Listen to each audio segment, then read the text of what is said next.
करा आणि जर तुम्ही चॅनलवर नवीन असाल तर चॅनलला सबस्क्राईब करा, जेणेकरून येणाऱ्या नवनवीन व्हिडिओजचे अपडेट तुम्हाला लगेच मिळतील। आता ही रेसिपी बनवण्यासाठी आपल्याला सगळ्यात पहिल्यांदा 1 कप कच्चा साबुदाणा घ्यायचा आहे। इथे कोणताही आपण भिजवलेला साबुदाणा वापरणार नाही।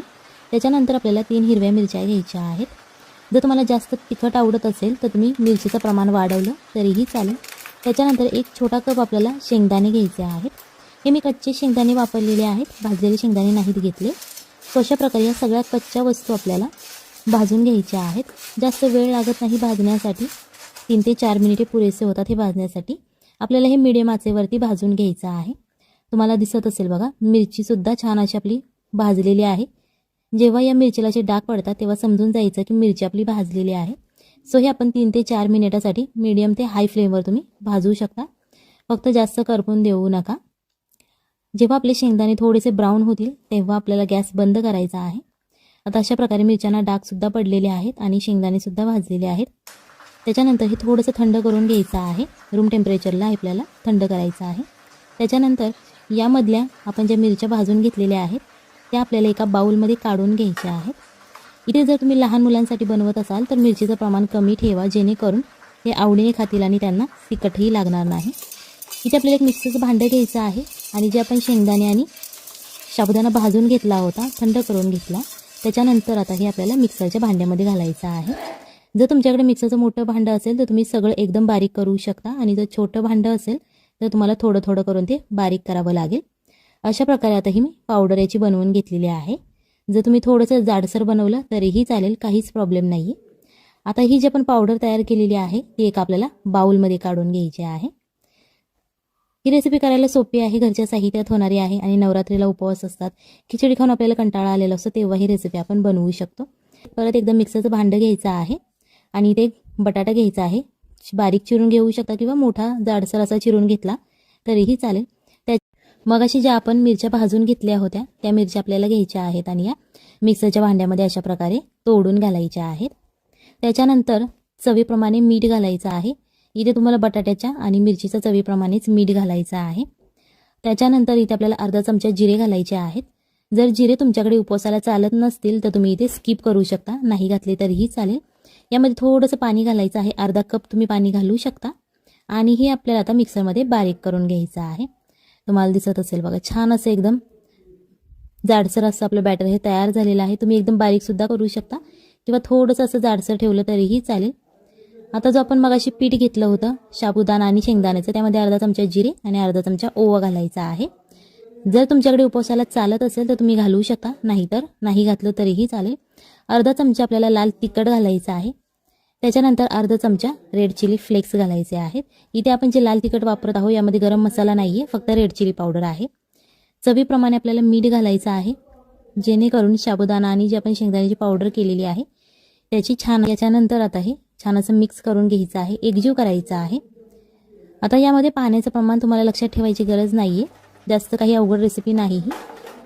पाणी तुम्ही मोजून नाही घातलं तरीही चालेल, फक्त हे पीठ आपल्याला असं घट्ट असं मळून घ्यायचं आहे, एक बॅटर प्रमाणे तयार करायचं आहे।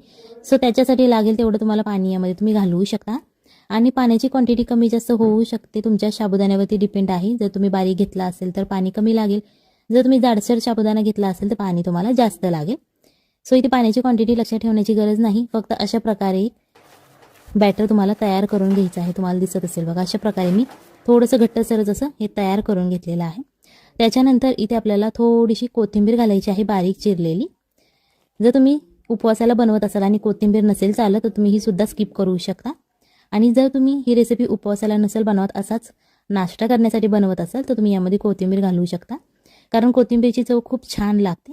आता ही कोथिंबीर घालून झाल्यानंतर थोडंसं मिक्स करायचं आहे आणि याच्यानंतर याच्यावरती त्यासाठी तुम्ही ठेवू शकता आणि जर तुम्ही खूप घाईत असाल तर 5 मिनिटे ठेवलं तरीही चालेल।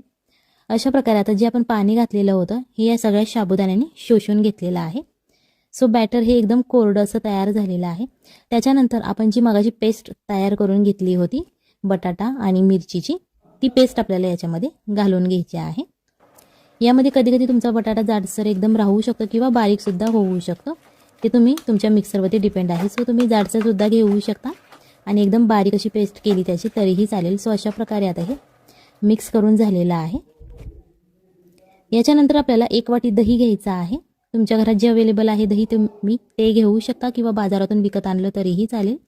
त्याच्यानंतर चवीप्रमाणे मीठ घालायचं आणि हे दही थोडंसं आपल्याला फोडून घ्यायचं आहे, जेणेकरून यामध्ये गाठी राहणार नाहीत. अशा प्रकारे आपल्याला हे दही करून घ्यायचं आहे. जर तुमच्याकडे बीटर असेल तुम्ही त्या बीटरने सुद्धा हे बीट केलं, फेटलं थोडंसं तरीही चालेल किंवा असं चमच्याच्या मदतीने फेटलं तरीही चालेल. त्याच्यानंतर आता इथे आपल्याला 1 चमचा तेल घ्यायचं आहे. अर्धा चमचा जिरे घालायचे आहेत फोडणीसाठी आपल्याला. आता हे आपले जिरे घालून झालेले आहे, थोडेसे तडतडून द्यायचे. त्याच्यानंतर कढीपत्ता घालायचा आहे. इथे तुम्ही वाळका कढीपत्तासुद्धा वापरू शकता. जर तुमच्याकडे अवेलेबल नसेल ताजा कढीपत्ता तर तुम्ही तेलामध्ये फ्राय होऊन द्यायचं आहे, जेणेकरून ते आपण जे मसाले घातलेले आहे ते छान असे तेलामध्ये फ्राय होतील. जे आपण मगाशी दही फेटून ठेवलं होतं त्या दह्यामध्येच आपल्याला ही फोडणी घालायची आहे आणि छान अशी थोडीशी तडतडून द्यायची, जेणेकरून दह्यालाही याची खूप छान अशी टेस्ट येते. जरी ते तुम्हाला तेल आवडत नसेल तुम्ही तूप किंवा बटर वापरलं तरीही चालेल, ते तुमच्या आवडीवरती डिपेंड आहे तुम्हाला तेल वापरायचं आहे की बटर. आता ही जी आपली फोडणी घालून झालेली आहे ती छान अशी मिक्स करून घ्यायची, जेणेकरून याची छान अशी टेस्ट लागते. आता हे आपण साईडला ठेवून घेणार आहोत. किंवा तुम्हाला तूप किंवा बटर आवडत असेल तुम्ही ते वापरलं तरीही चालेल. अशा प्रकारे ते स्प्रेड करून घ्यायचं. त्याच्यानंतर आपण जे मगाशी साबुदाणा, शेंगदाणा आणि बटाट्याचं जे बॅटर बनवलेलं होतं ते अशा प्रकारे चमच्याच्या मदतीने तव्यावरती पसरवून घ्यायचं आहे. हे तुम्ही तुमच्या इच्छेनुसार आवडीनुसार पसरवू शकता. जर तुम्हाला जाडसर आवडत असेल तर तुम्ही असं जाडसर पसरू शकता किंवा जर तुम्हाला एकदम पातळ असं हवं असेल तर तुम्ही ते चमच्याच्या मदतीने दाबून असं स्प्रेड करू शकता. थोडीशी कोथिंबीर घालायची आणि रेड चिली फ्लेक्स घालायचे आहे थोडेसे गार्निशिंगसाठी. त्याच्यानंतर अर्धा चमचा तेल घालायचं.